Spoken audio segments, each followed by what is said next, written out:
Hello, Abnormals, and welcome back to the Ministry of Abnormality. I am your host, O Abnormal, and today I would like to talk about being productive while working from home. 14 years ago, in 2003, I was working in an office as a graphic designer. When I wouldn't say I technically quit because it turned out that the whole company was a scam and I was just left without a job, so that's not exactly quitting. But anyway, after I got out of the office, my response to the bad experience I had with office life was swearing I would never set foot in an office again. And I'm happy to say that since 2003, I've been working mostly from home. Now, granted, I am a teacher at a university, but that's just like a part-time job. I just go teach classes at night, sometimes in the afternoon, and that's it. But mostly, since 2003, I've been working from home. And, well, to a greater or lesser degree, I've done so successfully. When I say I've been working from home successfully, I don't mean necessarily that I'm making bundles of money or that I'm living a life of luxury and excess. Excess. No, that's not what I mean. I mean that I more or less have managed to, make it work in a way that, I can say I work from home and I get work done. As a person that works from home, I've had to deal, I wouldn't consider this like a major aspect of my life, but I do have to deal sometimes with people that think that working from home, they got this sort of romantic notion of what working from home might be like. As if I just walk around in my bathrobe all day, wearing, fluffy slippers, sipping hot chocolate as I put my feet up and look out the window to fantastic scenery. And then, when I feel like it, I just doodle for 15 minutes.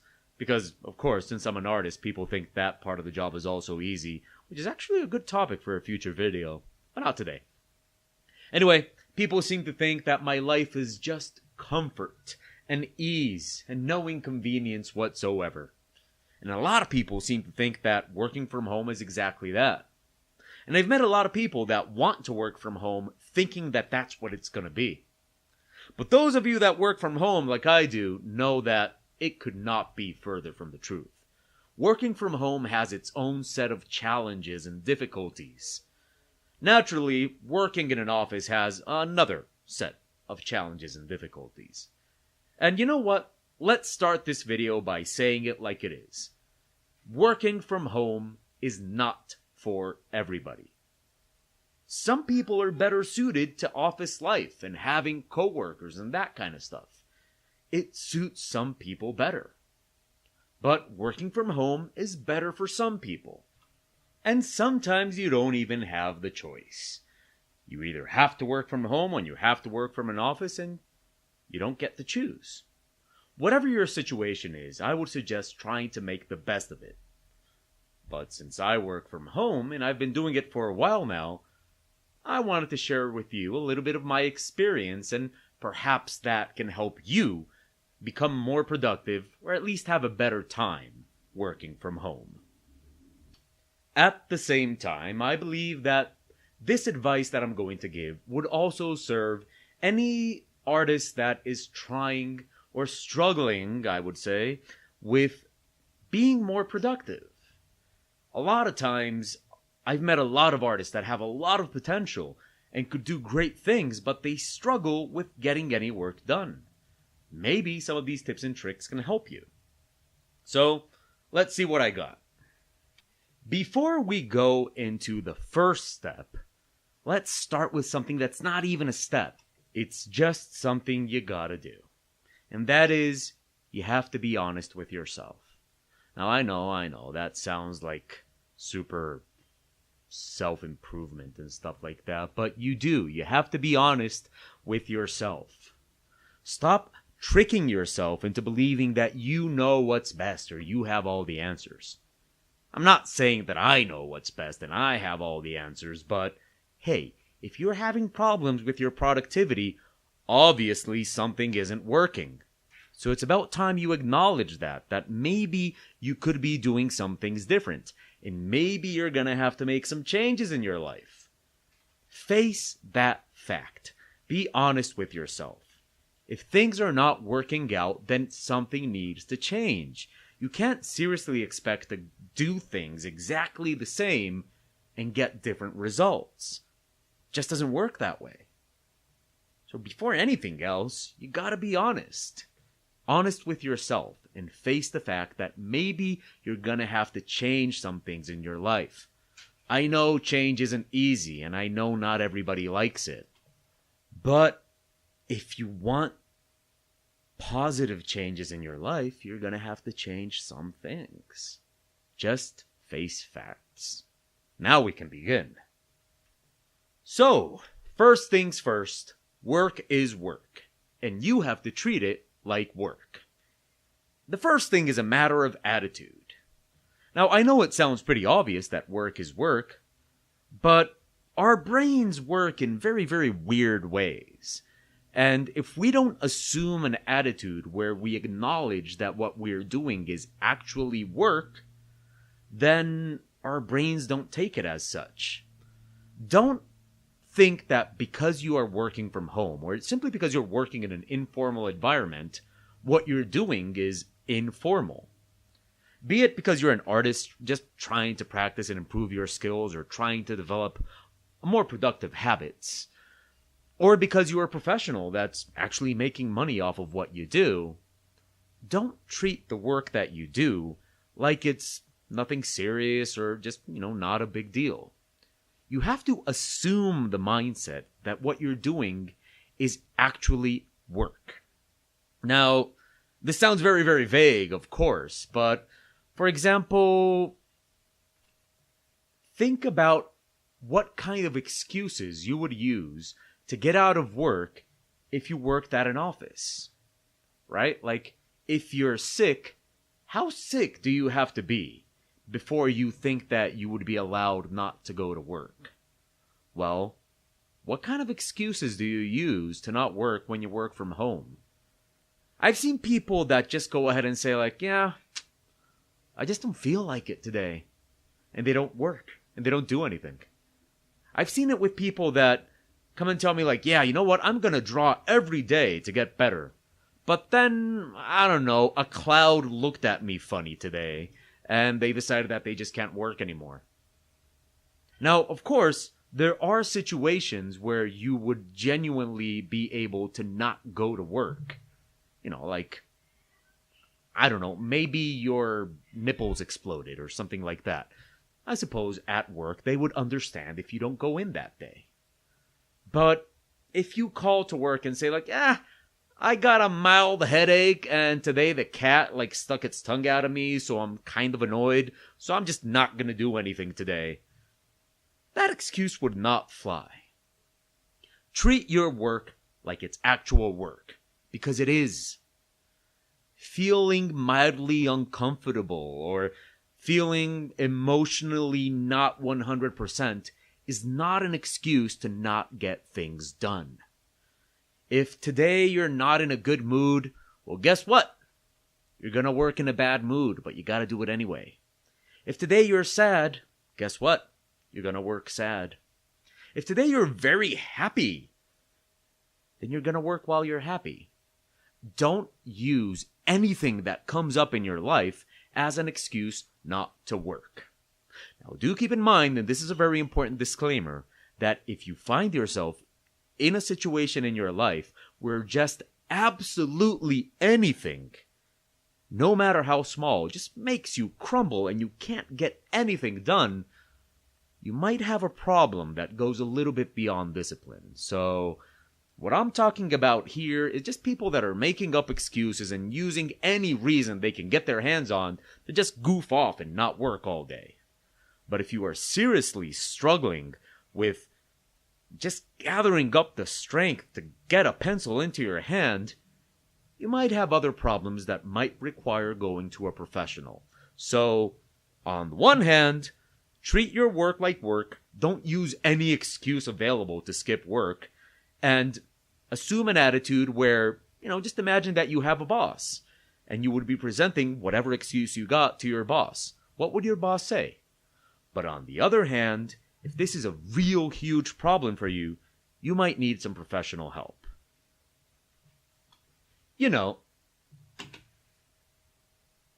Okay, so step number 2 might not be available to everybody, so I'm not going to spend too much time on it. But if you can, try to separate your workspace from your other spaces in your house. If you can, try to not work where you sleep, and not work where you eat, and maybe not work where other people in your home do other things. The more you can separate your workspace from places where you do other things, the better. Now, I understand that a lot of you might live in situations where this is simply not possible, which is why I'm not going to stop too much on that. But if you do have that opportunity, absolutely take it. If you have a leftover room, maybe you have a study room, maybe you have a garage that you're not using, or a basement or an attic, or any space that you can separate, absolutely do it. It will be very, very good for your productivity. But again, I totally understand that this is not available for everybody, so that's alright. So step 3. Step 3 is very different from step 2, because step 2 is one of those things that's like, yeah, if you can. Step 3 is not so much like that. Step 3 is having a schedule. And having a schedule is absolutely important for productivity. Now, I know schedules can be tricky for certain people depending on what you do. But you have to work around, you have to move things. Well, you basically have to make it work. You need a schedule. This is important. You can't just work whenever you feel like it. You need to get accustomed to working at the same time as much as it is possible. Now, there's many reasons for this. But let's start with the nicer reasons. Having a schedule isn't just about working. It's also about resting. Now, you have to start by understanding that you cannot work 24 hours a day, 7 days a week. We just can't do that. It's difficult to accept, but you have to understand that eventually you have to rest. Having a schedule is not just about helping you determine when you have to work. It's also about helping determine when you have to rest. How much should you work and how much should you rest? Well, that's going to change from person to person. It's even going to change from country to country. Where I live, a work day is 8 hours. So I normally try to work 8 hours a day. And I try to organize my schedule in a way that I work at least something around that number of hours. How many hours do they work in your country? Actually, I'd be curious to know. Leave a comment or something. But try to fix it that way. Give yourself a schedule. A lot of people don't want to have schedules. I don't know why. Maybe they think schedules are not cool. Like, that's so square. Did I just pop out of a 90s movie or something? Whatever. Anyway, I know schedules are not cool, but who gives a shit? You need a schedule. A schedule is going to tell you when to work and when to rest. So, get one. Of course, the schedule is going to have to work around whatever else you got going on in your life. So, I can't tell you how to determine your schedule. I can't even tell you how many hours you should work in a day. That's up to you. But just like I said before, you gotta be honest with yourself and you gotta face facts. Are you working enough throughout the day? Are you actually doing as much as you should? Or maybe are you being too ambitious and trying to do more than you actually can? That's all up to you, but however big or small, you need a schedule. And well, I guess it goes without saying, but sticking to the schedule is actually a requirement of having a schedule, but I don't think I needed to say that. Now let's get into more specific things, and I honestly forgot the number. So let's not even number them anymore. So let's get into more specific things. Here's another one. You gotta control your food. Yep, I know. I'm not saying you have to go on a diet. I'm not saying you have to lose weight. That's up to you. That's your problem. But you have to manage what you eat, because believe it or not, what you just ate is going to determine how productive you are in many, many ways. Trust me, there is nothing worse than working an afternoon when you just ate a very heavy lunch. Maybe the reason you're not getting anything done is because you're eating too heavy. Or maybe you're eating some food that's just slowing you down. Now, I'm not a nutritionist, a dietitian, or anything like that, so I'm not going to come here and tell you what you should be eating to stay productive, but hey, this is internet. You got Google, you got all those things. Look up what of what you're eating is slowing you down. Look up what you can eat that is lighter, is going to allow you to stay alert. What's going to make you less sleepy in the afternoon? What kind of breakfast should you eat? Are you skipping breakfast? Hey, maybe that's the answer. Maybe you shouldn't be skipping breakfast. Are you having lunches that are too big? Well, maybe that's what's making you slow. Control what you eat. Understand that what is in your belly is going to slow you down or speed you up. And take that into account. Google it, but control your food. So I went back and looked at the numbers, and this would be step 5. And step 5 is get some exercise. And I figured it would be, it would fit in well. After controlling your food, you have to get exercise, and you gotta go out. I know, this is not easy, and it's not fun to have some bald dude on the internet tell you that you have to get exercise. And it's not about weight. It's not about none of that. It's about the fact that you're at home, sitting down all day, hunched over a desk, drawing. Now, of course, there are a lot of activities at home that are going to keep you in motion, but drawing is probably not one of them.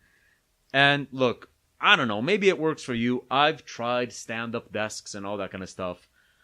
I honestly think for drawing, it's not the best solution, but hey, to each his own.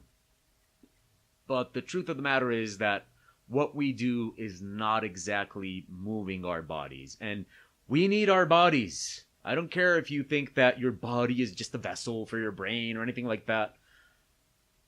I really should not have to try to convince anybody that there is a connection between your state of mind and how well your body is. Everybody knows that. Everybody knows that there's a connection. You need to keep your body in decent working order. And sitting around who knows how many hours a day just drawing is not healthy. So you gotta get out and get some movement. I'm not saying you have to go to the gym. I'm not saying you have to do incredibly intense activity, but I don't know, go for a walk. Take up some sport that you like, or just join the gym or something. This also serves as another purpose, which is you gotta get out. You can't stay at home all day. I've talked to people that tell me with pride that I haven't left home all week. And then when you question them about it, they look at you like you're, discriminating them or something. And say oh, I'm an introvert. I would never go out. That's not okay. You have to go out. I'm not saying you have to go to parties. I'm not saying you have to go socialize. I'm not saying you have to go out and make 1 million friends on the street and have a block party or something like that. No. Just get out of the house at least once a day for a little bit. You can cross that with exercising. Go out for a walk. Go do something physical outside of your house. Trust me, your house is now not just your house, but your workspace. And if you never get out of there, not even for a little bit, it's going to start weighing down on you. And it's really going to get very difficult to get anything done. So get some exercise, get some movement, because what we do is not exactly healthy, and get out of the house. You wouldn't want to live at your office, right? Well, you do. You do live at your office. So get out of your office every now and then.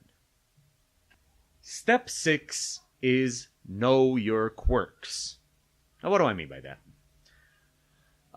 Back in I think I started university in 98. Yeah, back in 98, when I started university, when you start studying, it's all so new and exciting, and all these new people. You want to be everybody's friend, and you make study groups. And it was graphic design, so we had to do like these projects that would make us spend all night studying, like working on these projects and stuff like that. So with our group, we kind of, with our class, right? We had study groups that we would go to somebody's house and spend the night over there, all working on whatever project we had to do. And one night we had to go to a classmate of mine. Her name, well, I suppose I can say we all called her Nana. And, Nana, if you're listening, you're super hot. She was super hot. I had a huge crush on her. Anyway, we went to study at her house, and we're all just there. We would order pizza and, get whatever done and have a laugh and have a good time. And, I could look at Nana, whom I had a great crush on. Anyway, at one point of the night, Nana says, excuse me, I'm going to go put on my pajamas because this is my home and I'm going to be in my pajamas. And so we're all like, yeah, sure, go ahead, whatever, it's your house. And she leaves and she comes back in 5 to 10 minutes. And, super hot Nana ends up, like, her pajamas were not anything sexy. They were like these huge baggy pajamas. Very cute, actually. But we all noticed that she's in her pajamas, but she's wearing shoes. And I don't mean like slippers or flip-flops or like bunny furry slippers or anything like that. No, she is wearing actual shoes, like actual dress-up shoes, which looked weird as hell. And we just look at it and we go like, Nana, what's up with that? Like, why are you wearing shoes? And she told us, oh, this is how I manage to study all-nighters. And so she explained to us that she had discovered that, to her, resting meant taking off her shoes. So when she was studying, she would never take off her shoes because, to her mind, taking off her shoes meant, okay, we can relax.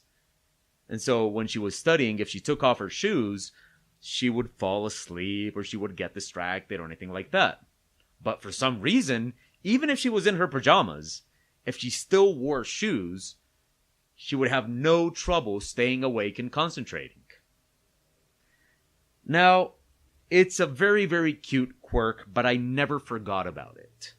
And when I'm working, I'm wearing shoes. Not necessarily dress-up shoes, I'll wear trainers and stuff like that. But the thing is, I discovered this little trick and it works for me. I don't work in my pajamas. I don't work in a robe. I don't work naked, which would actually get me thrown off of Twitch. But anyway, I discovered that, being dressed means that I'm working.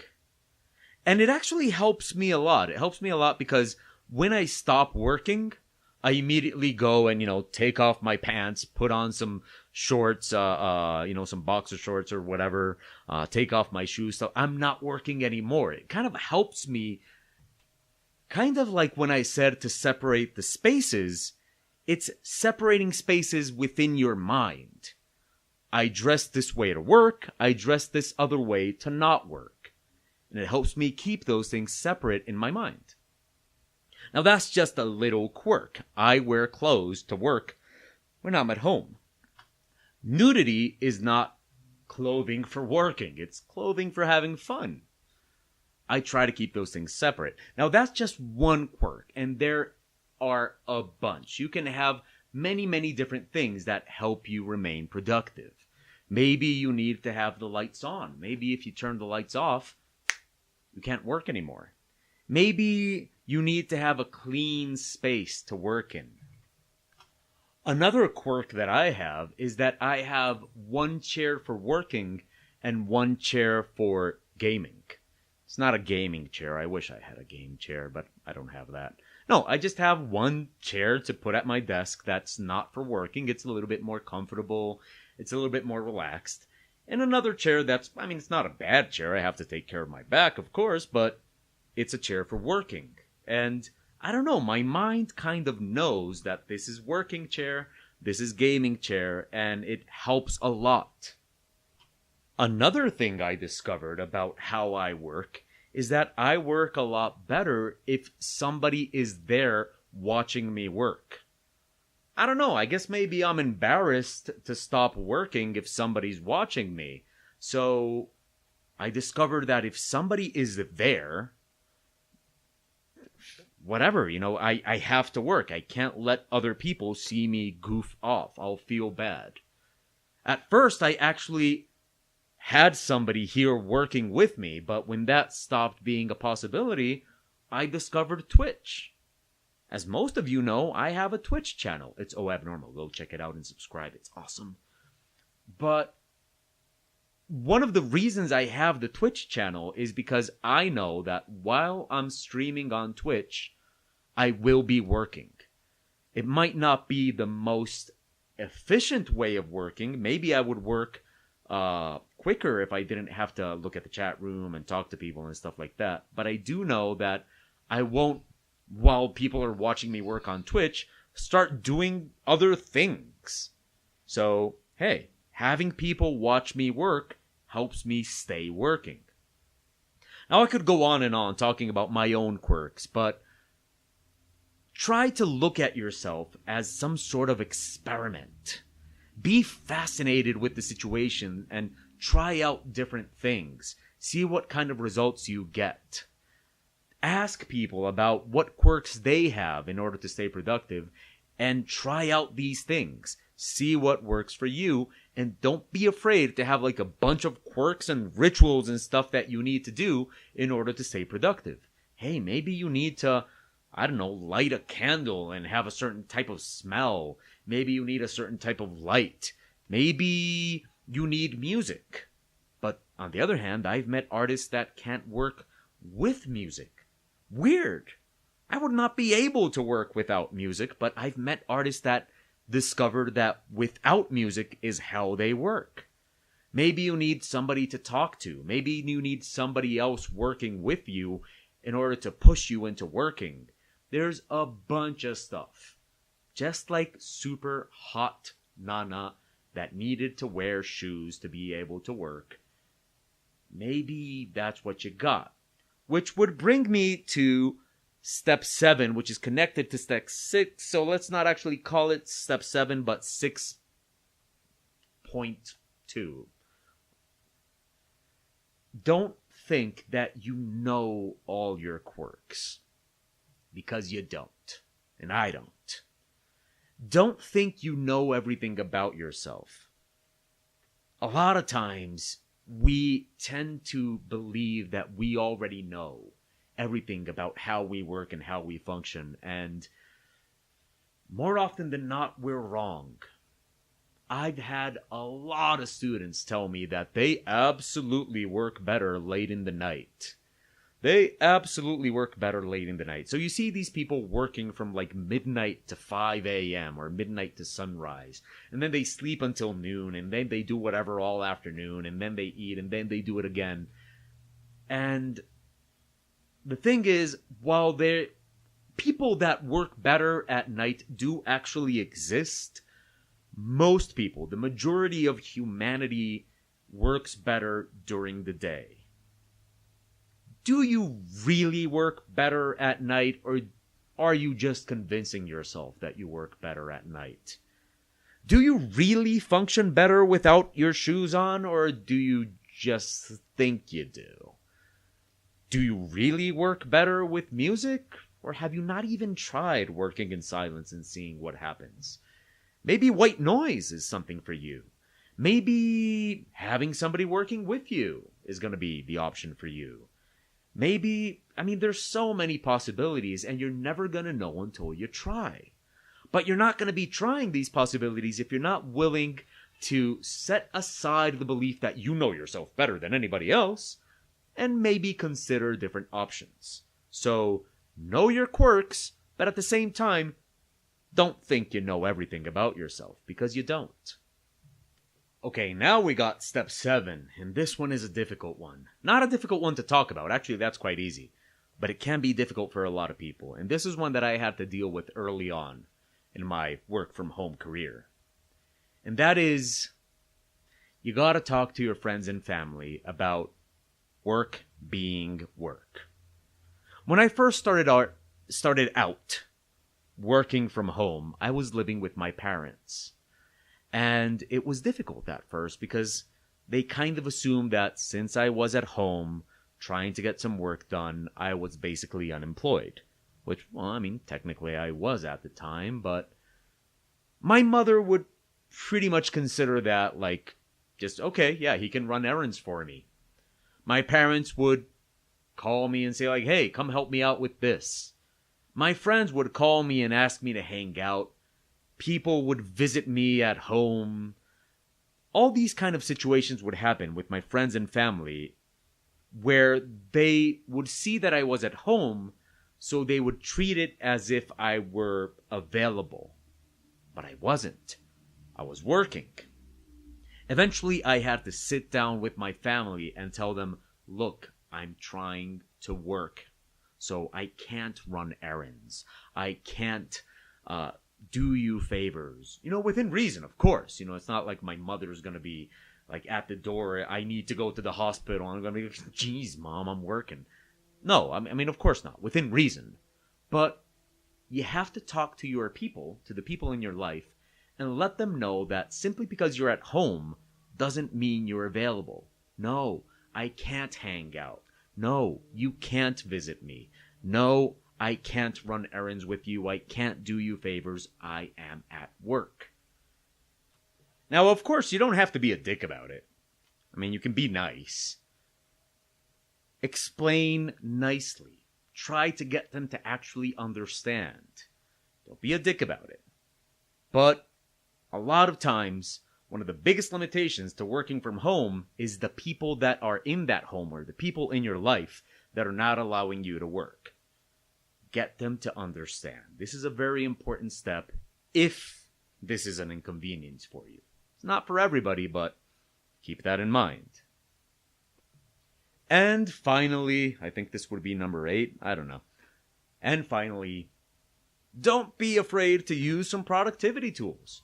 Productivity tools are awesome, and there's so many apps and programs and stuff like that that you can download and use either on your phone or on your computer or on your tablet or whatever that are gonna help keep you productive. Most of them are free. Like, I've never paid for any of these apps, and I don't use many right now. Right now, actually, my productivity app is Twitch. Just having people watch me work, that's what keeps me productive. But I've used a bunch of them. I've used Pomodoro. I swear by Pomodoro. I love Pomodoro. If you don't know what Pomodoro is, I highly suggest you check it out.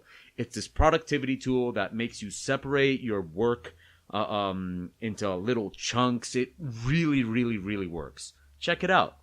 There's an app that you can use that's going to focus on a program on your computer, and it's going to measure how much time you actually work. It helps you like monitor how much time of the day you're actually working and how much time you're just goofing off.